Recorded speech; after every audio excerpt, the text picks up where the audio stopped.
Helgenaes, det allersydligste Djursland, den 5. september. Jeg er lige kommet herned. Det er næsten ude ved fyret, men det her det er en vestvendt kyst. Det vil sige, hvis der er pålandsvind og for mange bølger på Djurslands stenrige østkyst, så er det her altså et sted at tage ud. Og den lystfisker, der står der, har haft rimelig godt gang i den her den sidste time. Han har faktisk fanget et par rigtig fede efterårshornfisk. De trækker tilbage ud i Nordsøen her med efteråret, i modsætning til om foråret, hvor det normale fiskeri er.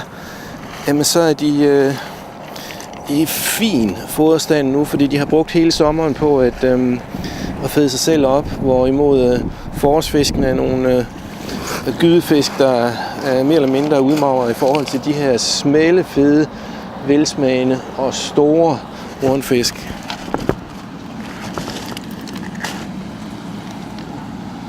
Rigtig fine krabater.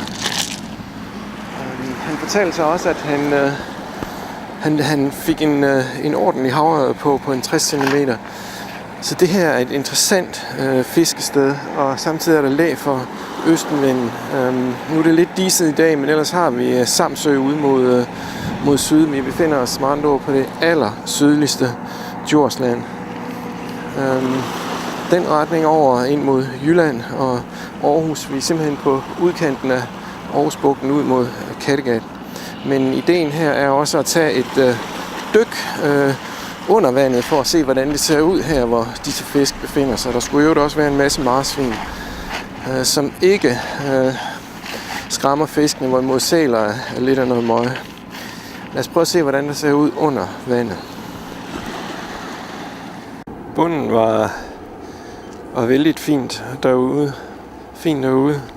Det bliver hurtigt dybt, og der er en bræmme på en 20 meter med flot varieret bund med sund tang. Masser af havgårduser, ret store krabber, store sten også, giver skjulesteder for fiskene. Den lystfisker, jeg talte med, fortalte i øvrigt også, at der var kommet makrel ved lusager ved Fornæs blandt andet på den djurslandske østkyst, og også hernede sydpå ved Esby, som havde været der en måneds tid. Dem er så ikke stødt på selv, men det skal nok passe, at de kommer ind til kysten her i sensommeren og først på efteråret. Det er spændende. Det er jo en dejlig sportsfisk. Selvom der er hornfisk derude, man kan se dem ind imellem, så jeg ikke nogen af de store, da jeg svømmede derude.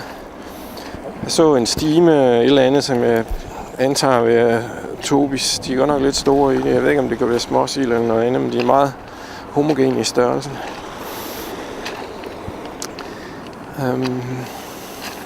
Det er dejligt at se, at det her på de syddjurske kyster vendt mod vest, mod Jylland, kan være så strømrigt og fint på den her årstid, hvor der ikke er det mindste tegn på mangel på ilt. Sund tang og sundt liv. De sædvanlige stimer af småfisk, fiskeyngel. Hvis man skulle vurdere det ud fra en lystfiskevinkel, så har jeg i hvert fald lyst til at placere det i A-klassen. Så et straight A fiskemæssigt. Det handler om at fiske på den første tange.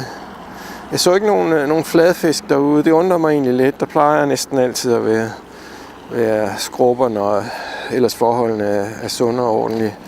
Men jamen altså, det kan være, at de ligger en 50 meter længere ude. Jeg ved det ikke. Og dykkemæssigt kan jeg også anbefale stedet her. Der er en flot undervandskyst. Og ikke mindst er det jo altså en læ kyst, når der er for meget pålandsvind på den djurslandske stenkyst, 50 km ud mod Kattegat. Og det er rigtig dejligt, hvis man kommer fra udefra og måske bare har en dag på Djursland, så kan man altid finde lag. Man kan tage herop, eller også kan man tage ud på østkysten. Og så, hvis det så ikke vil noget, jamen så, hvilket er usandsynligt, fordi så skulle vinden være i en eller anden sydlig retning, jamen så er der bugterne og vine. Lige hernede rundt om Helgenaes er der Bejtrup-vig, som er en stor vig, hvor man altid vil kunne finde læ. Så dykkemæssigt, der fortjener det her også et af. En dejlig stenkyst på det allersydligste Djursland, der stikker ud i havet fra Mols mod syd. Fint klart vand, og det hænger meget sammen med, at det er pålandsvind. Eller fralandsvind, mener jeg. Hvis der var pålandsvind, så ville der være en cirkulation, hvor småtang vil blive kastet op på stenen og kvader der så ført ud igen. Og det vil uværligt give uklart vand, men hvis man vil have klart vand, så skal man gå efter fralandsvind, og det er der her.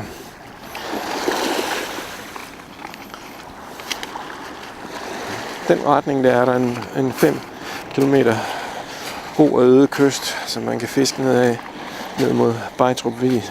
Der er en adgangsvej en 5 km ned også i et sommerhusområde, men ellers vil det være oplagt at køre den her vej ned mod Slet og Hagefyr, som ligger derude på det sydlige Helgenaes. Slut herfra. En af de første septemberdage 2014.